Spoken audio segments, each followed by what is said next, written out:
Voilà, j'ai assisté à l'entrée des Allemands dans Paris au mois de juin 1940.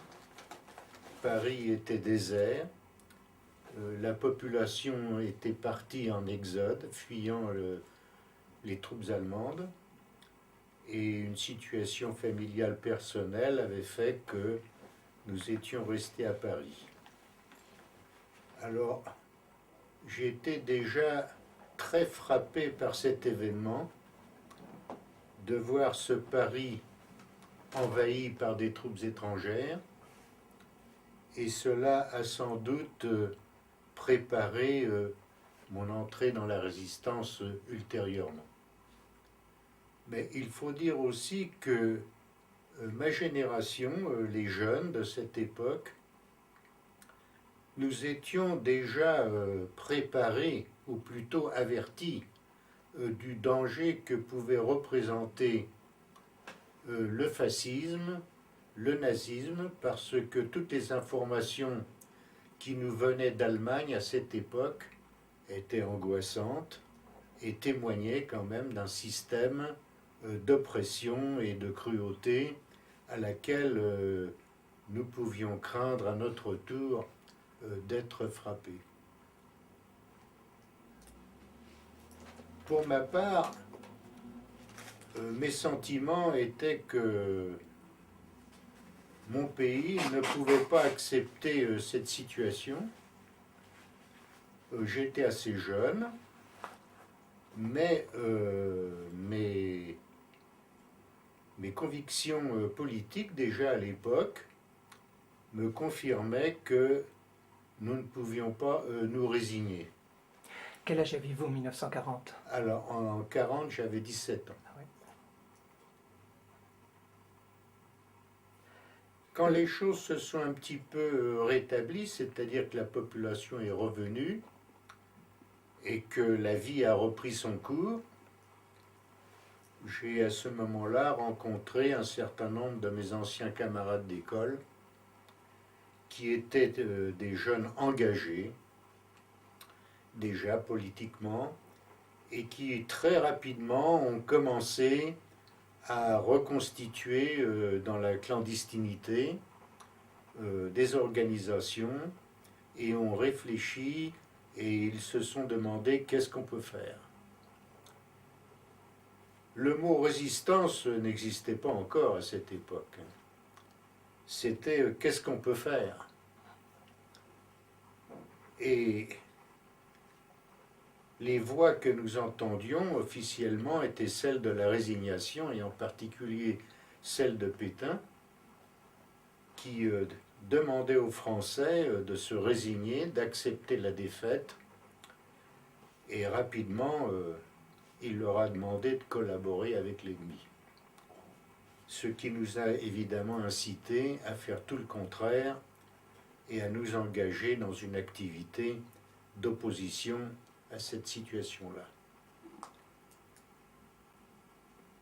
Pour ma part, j'ai été engagé dans une activité clandestine que quelques mois après l'occupation, c'est-à-dire dans tout le début de l'année 1941.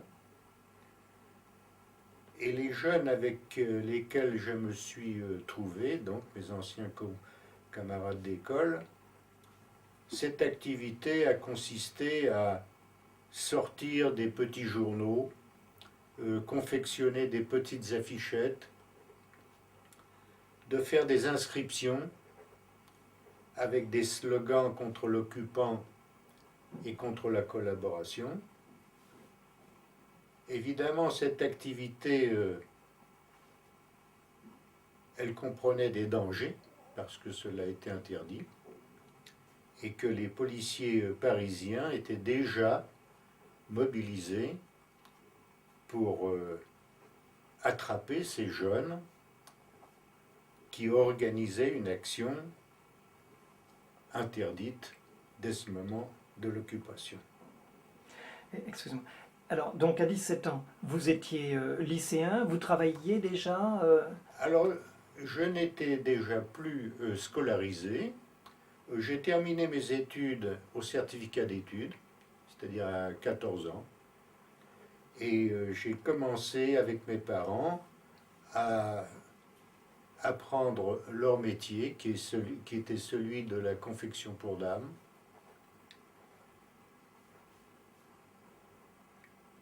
Et est-ce que vous étiez déjà membre d'une organisation politique vous-même? Alors moi-même, je n'étais pas membre d'un parti, mais j'étais un sympathisant, comme on peut le dire, des idées de gauche, disons, antifascistes. Les jeunes de cette époque, je me souviens, on était très imprégnés de valeurs républicaines et laïques, et particulièrement, nous aimions notre pays. Aujourd'hui, le mot patriote n'est plus tellement à la mode, mais nous étions très attachés à notre pays, nous l'aimions, avec ses valeurs républicaines, et ce sont aussi des motivations qui nous ont amenés à nous engager dans la lutte. Donc je n'étais pas particulièrement membre d'une organisation politique, mais j'ai rejoint l'organisation politique avec les jeunes dont j'ai parlé tout à l'heure.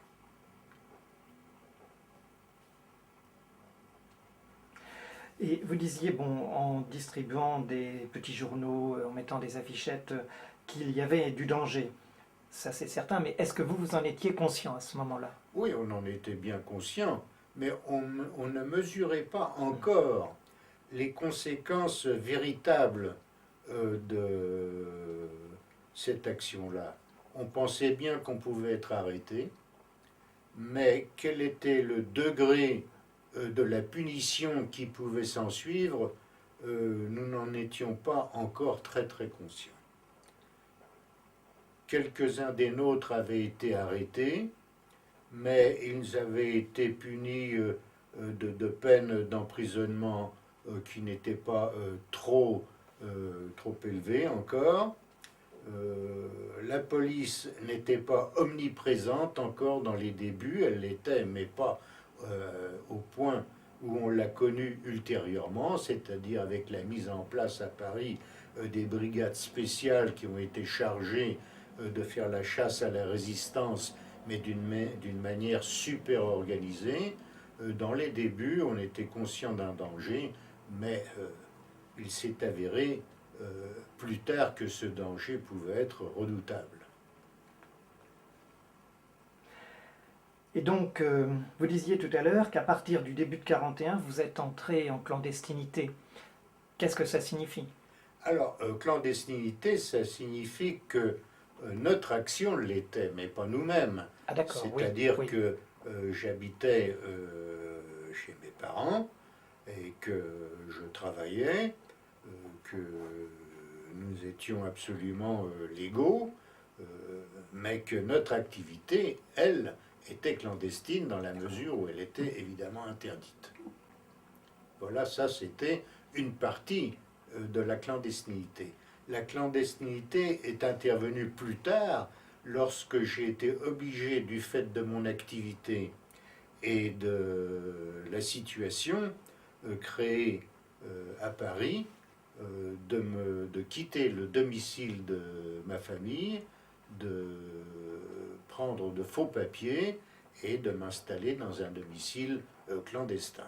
À partir de là, je suis devenu, à la fin de l'année 41, début 42, ce qu'on peut dire un résistant clandestin. Tous les résistants n'ont pas été obligés, évidemment, de rentrer dans la clandestinité, mais pour ma part, je l'ai été. Vos parents savaient que vous étiez déjà engagé dans les actions? Parce que mon père est décédé avant l'entrée des Allemands dans Paris, un mois avant, il a été malade. Nous étions donc, mon frère et ma sœur, avec ma mère, et ma mère ne l'a pas su tout de suite. Elle l'a appris un peu plus tard, mais elle n'a rien fait pour m'en empêcher. Et donc, vous disiez que vous aviez retrouvé un groupe de camarades qui étaient déjà engagés politiquement. C'est ça. À quel moment est-ce que vous avez commencé à faire partie de la MOI? Alors, la MOI, pour moi, ça a été non pas une adhésion, mais une décision prise par l'organisation clandestine, parce que je suis né en France, de parents immigrés, juifs polonais, mais pour ma part, je me considérais comme un petit Français. D'ailleurs, tous les jeunes de ma génération issus de cette immigration se sentaient à l'époque de véritables Français. Il n'y avait donc pas lieu d'être intégré à la MOI, qui était un mouvement de main-d'œuvre immigrée, n'est-ce pas, lié au Parti communiste français. J'étais français, mais les lois racistes de Vichy contre les Juifs ont amené la résistance à considérer, enfin la résistance issue de ce réseau, à considérer que les jeunes issus de cette immigration, leur intérêt était de se regrouper et d'agir dans ce domaine-là pour entrevoir une résistance spécifique nécessaire auprès de cette population menacée. Il s'est avéré que ce combat a été non seulement nécessaire mais utile, parce qu'il a permis effectivement à de nombreux jeunes juifs de résister, d'organiser tout ce qu'il fallait pour ne pas tomber entre les mains de la police et de la déportation, et que par conséquent ça a sauvé aussi de nombreuses personnes par la solidarité, par l'organisation de faux papiers, etc., et par l'organisation de la résistance elle-même. C'est par ce fait-là même que je me suis retrouvé au sein de la MOI. Oui, mais vous aviez la nationalité française. Tout à fait. Mais apparemment, d'après ce que je crois savoir, vous étiez nombreux à avoir la nationalité française, mais malgré tout à participer à l'action de la résistance dans la MOI. Exactement. Il y avait aussi des étrangers étrangers. Tout à fait. Ouais. Mais c'est ce que je viens de vous expliquer. Cette particularité, c'est que nous étions des jeunes juifs et que les circonstances ont fait que l'ennemi nous a obligés de nous regrouper pour organiser une résistance spécifique que nous pouvions organiser au sein d'une population qui était isolée, marquée par toute une série de discriminations à ce moment-là, et qui devait donc se défendre par des moyens qui lui étaient propres. C'est donc dans ces conditions que nous avons été, vu les circonstances, mis dans l'obligation de nous organiser d'une manière spécifique, et ça l'a été au sein de la MOI. Et donc à partir du moment où vous étiez au sein de la MOI, vous avez continué à avoir le même type d'action, c'est-à-dire distribution de tracts, de journaux ou Alors pratiquement, nous avons toujours eu les mêmes méthodes d'organisation et d'action. Simplement la différence, c'est que nous nous sommes adressés à une catégorie de population, qui était la population juive de Paris, pour l'aider à prendre toutes les dispositions nécessaires à sa sauvegarde pour échapper à toutes les mesures prises contre elle, non seulement sur un plan défensif, mais y compris de résister contre l'ennemi avec toute la résistance. C'est-à-dire que nous n'avons jamais été isolés du reste de la résistance, nous avons fait une partie de celle-ci, mais dans un cadre particulier. C'est ainsi que nous nous sommes adressés à la fois à la population juive, mais à l'ensemble de la population, puisqu'aussi bien les tracts, les journaux, tout ce que nous pouvions éditer était distribué aussi bien à l'ensemble de la population que particulièrement à la population juive de Paris. avec cette particularité cependant que, s'adressant évidemment aux Juifs, on leur disait des choses qui leur étaient particulièrement sensibles. Et vous parliez de fausses identités et de nécessité d'aider particulièrement la population juive. Est-ce que la MOI, enfin tout au moins le groupe dans lequel vous étiez, a été particulièrement penché sur les problèmes par exemple, de cacher des populations, des gens qui auraient pu être arrêtés? Alors, cela a fait toute notre particularité, parce que dans d'autres secteurs de la résistance, cet aspect-là, évidemment, n'était pas au premier plan, alors qu'il l'était dans nos préoccupations. C'est-à-dire qu'en plus de tout ce qui pouvait être général dans la résistance, tout ce qui pouvait être commun dans notre combat contre l'ennemi commun, en plus, nous avions cette particularité d'organiser la protection de personnes particulièrement visées. C'est ainsi que la fabrication de faux papiers a été évidemment un secteur extrêmement important parce qu'il y avait beaucoup de gens qui avaient besoin de faux papiers. Et puis l'organisation aussi de la solidarité avec les Juifs persécutés, par exemple, cacher des enfants. Ça a été une grande activité, en relation d'ailleurs avec le reste de la résistance, qui a pu trouver, rechercher les solidarités nécessaires, c'est-à-dire des familles, des personnes capables de recevoir et de cacher des enfants chez eux.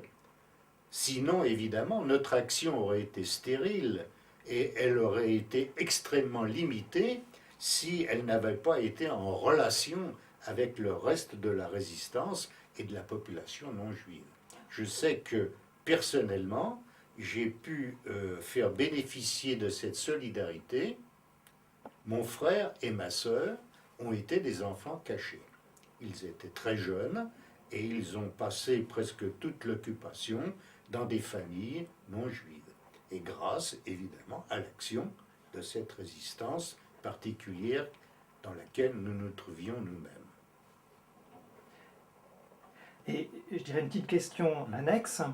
Les familles non juives qui cachaient des enfants, voire peut-être aussi des adultes. Oui, ça c'était un peu plus compliqué, mais Oui. ça l'a été, Oui. effectivement. Mais pour ce qui concerne les adultes, dans la mesure du possible, on leur fournissait des faux papiers Oui. et ils essaient de se débrouiller pour trouver des logements et de vivre d'une manière autonome, clandestinement mais autonome, ce qui ne pouvait pas être le cas d'enfants. Bien sûr, oui. Alors donc ces familles non juives qui ont participé à la résistance, autrement, n'étaient pas spécialement liées à la MOI. Non, pas du tout. Non. Ni au Parti communiste, pas du tout. Non, mais elles savaient quand même que les personnes qui leur étaient confiées, les enfants, étaient confiées par la résistance MOI. Non. Je ne sais pas s'ils le savaient tout à fait, parce que le secteur juif de la MOI ne portait pas une étiquette MOI. C'était à un moment donné, même le nom de l'organisation juive adulte s'appelait Solidarité, et elle s'est appelée UJRE plus tard, Union des Juifs pour la Résistance et l'Entraide, tout cela étant couvert évidemment par la MOI.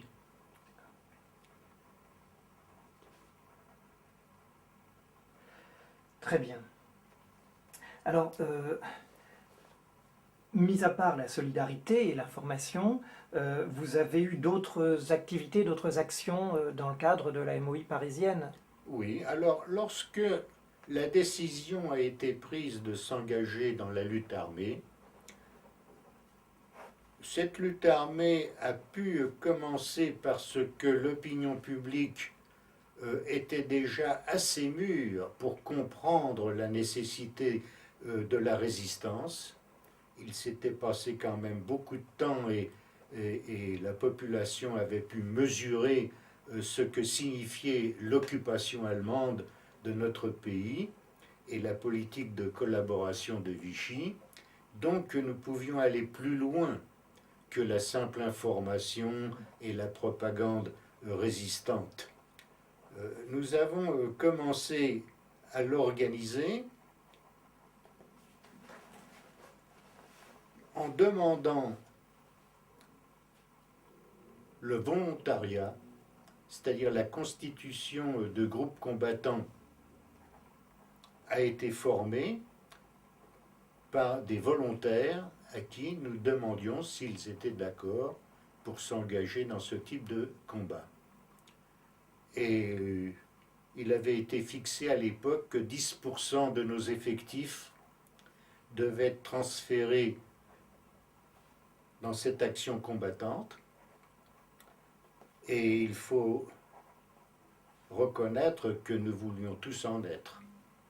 Et donc il a fallu sélectionner, trier et ne prendre qu'un certain nombre. Il n'était pas question évidemment d'interrompre toute cette activité de propagande, d'organisation de solidarité, etc.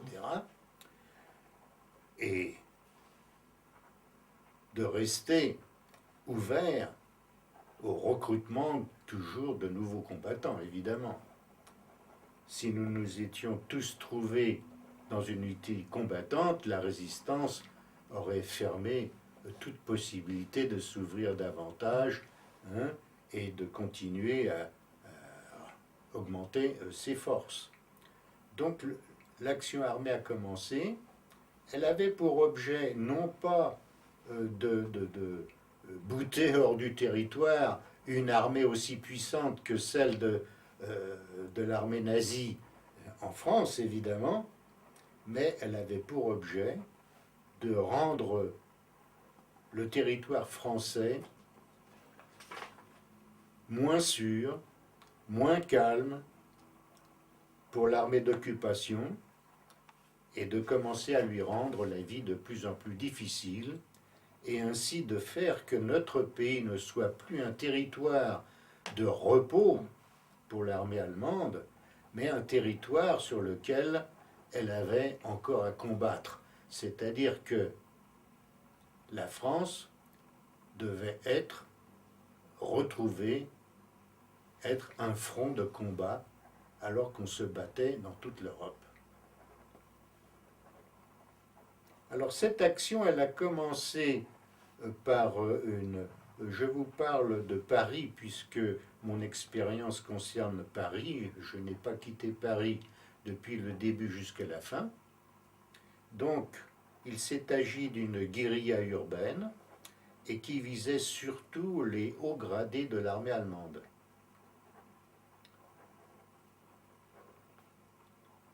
Ça, c'est une partie de l'action armée, mais l'autre façade de cette action, ça a été aussi le sabotage, qui a été extrêmement important comme objectif, parce que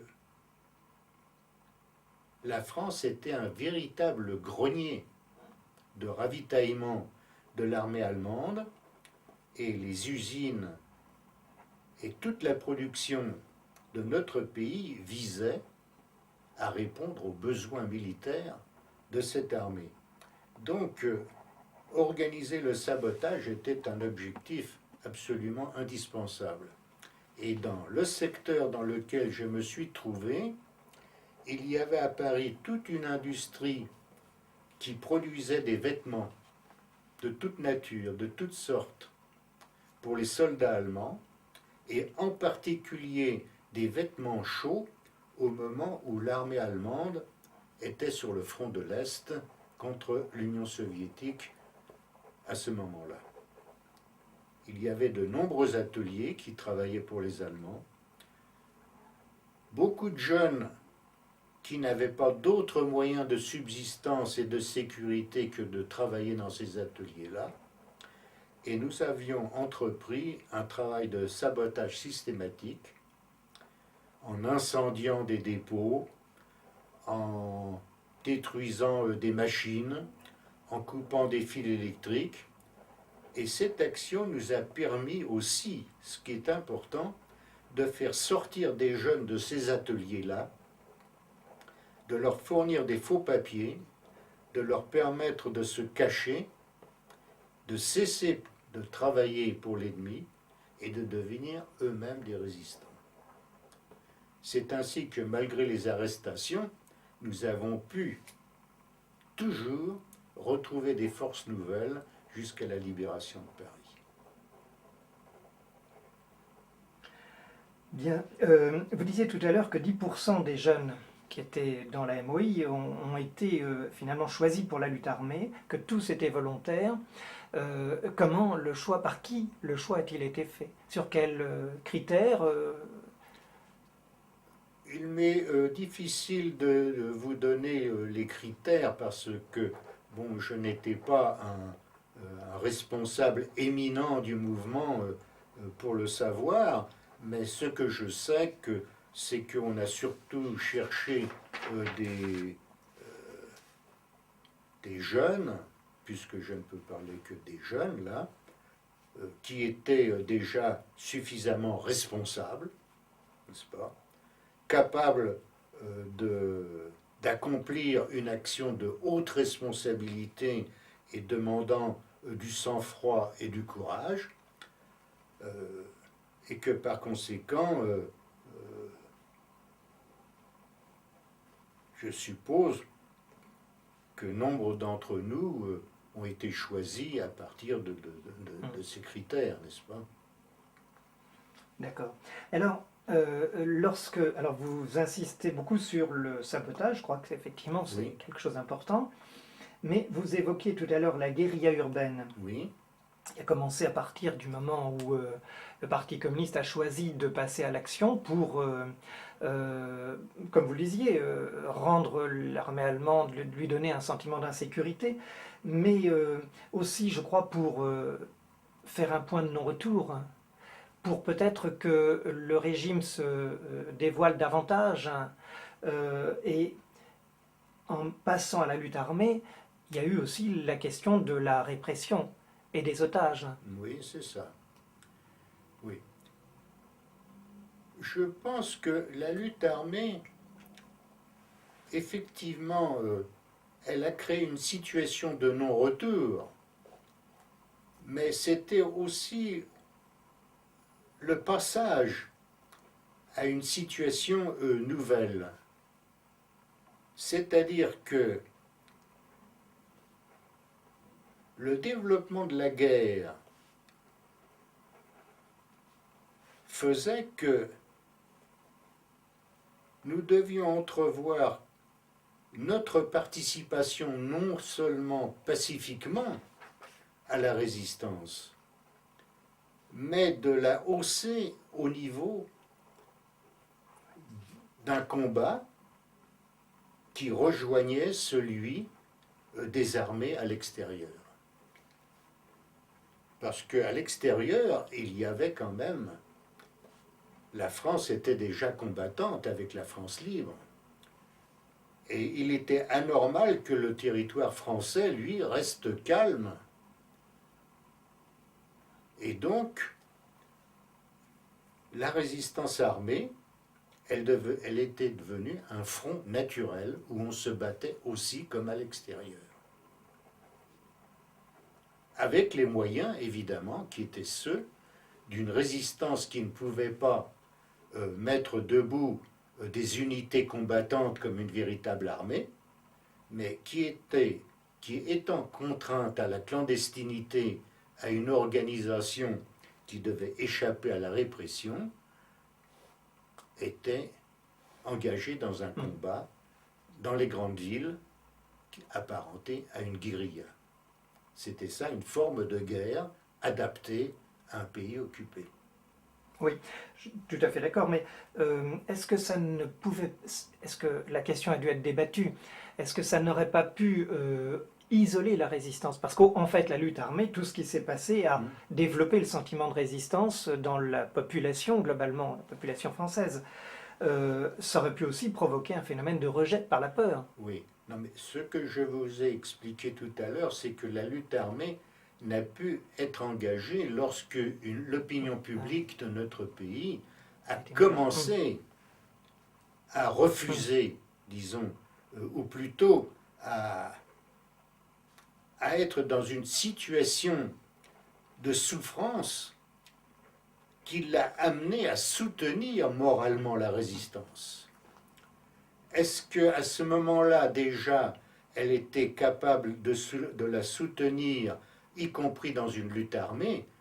Ça, il est difficile pour moi de vous le dire, mais la lutte armée, les coups portés à l'ennemi, étaient ressentis quand même dans la population déjà comme une satisfaction, c'est-à-dire une réponse à des souffrances subies par la population. Alors, qu'il y ait eu des interrogations, c'est évident,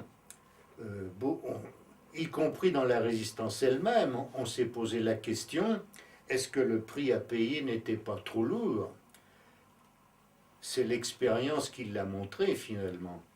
C'est que cette lutte armée a conduit à l'organisation sur une grande échelle des moyens qui ont permis l'insurrection nationale dans notre pays.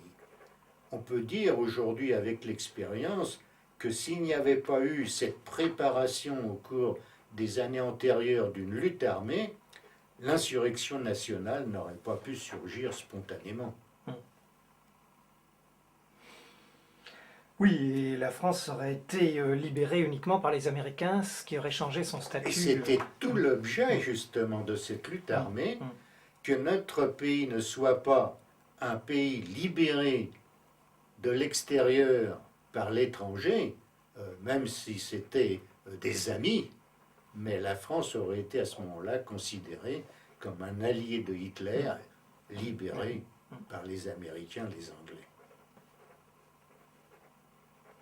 C'est ce qui a permis d'ailleurs, l'histoire l'a montré, non seulement une libération de notre pays, mais le retour rapide à la République et aux institutions normales, légitimes de notre pays.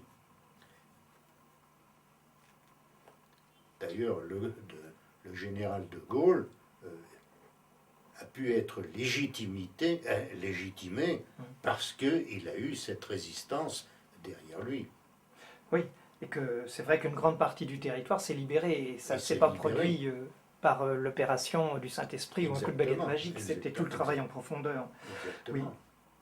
Oui. Et alors, dans votre groupe, comment était faite l'organisation, concrètement? L'organisation... Il y avait un triangle, enfin voilà. il y avait... L'organisation a été, du début à la fin, organisée sur la base de petits groupes de 3 personnes,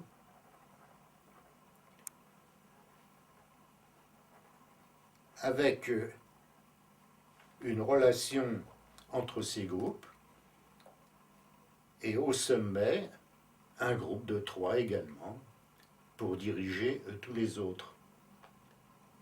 C'était une forme de cloisonnement qui permettait d'échapper à la répression et d'avoir des protections au cas où un groupe ou un résistant aurait été arrêté.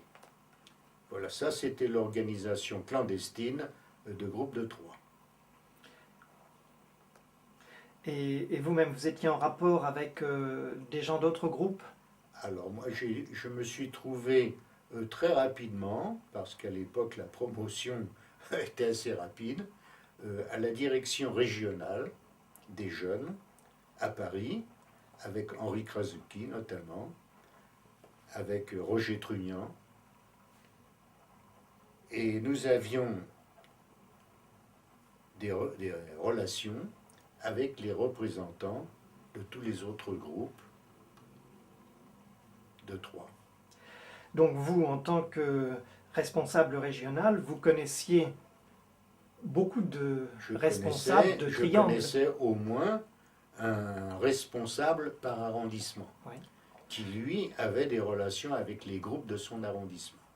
Et donc, à votre niveau, aussi bien celui donc de Trugnan, de Krasuki, s'il y avait une arrestation, vous étiez susceptible de laisser passer des informations, C'est-à-dire de parler, éventuellement. C'est-à-dire sous la torture. Oui, bien sûr. Ah, bien sûr. Bien sûr. Ça s'est malheureusement produit. Parce que quelqu'un qui était dans un niveau plus modeste Oui. ne pouvait éventuellement, en craquant, que libérer... La règle, évidemment, était d'en connaître le moins le moins possible oui. pour ne pas avoir à révéler des secrets. Moins on en savait, et moins on pouvait. Hein. Mais en règle générale, on peut dire que peu d'entre nous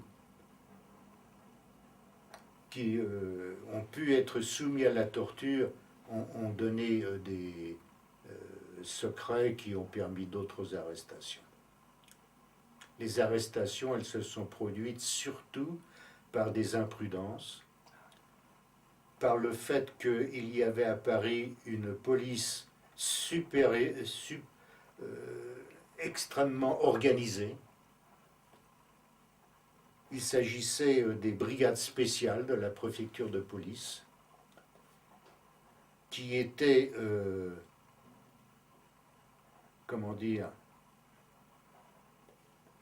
formées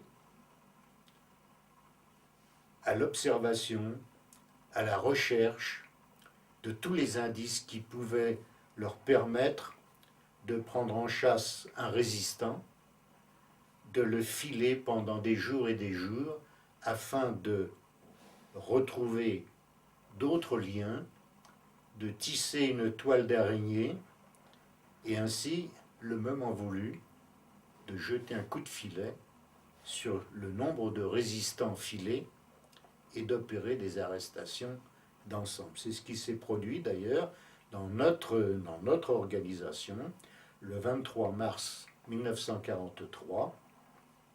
Il y a eu ce matin-là 57 arrestations, parmi lesquelles il y a eu Henri Krasuki et Roger Trugnan d'arrêtés, Sam Radzinski aussi, et d'autres.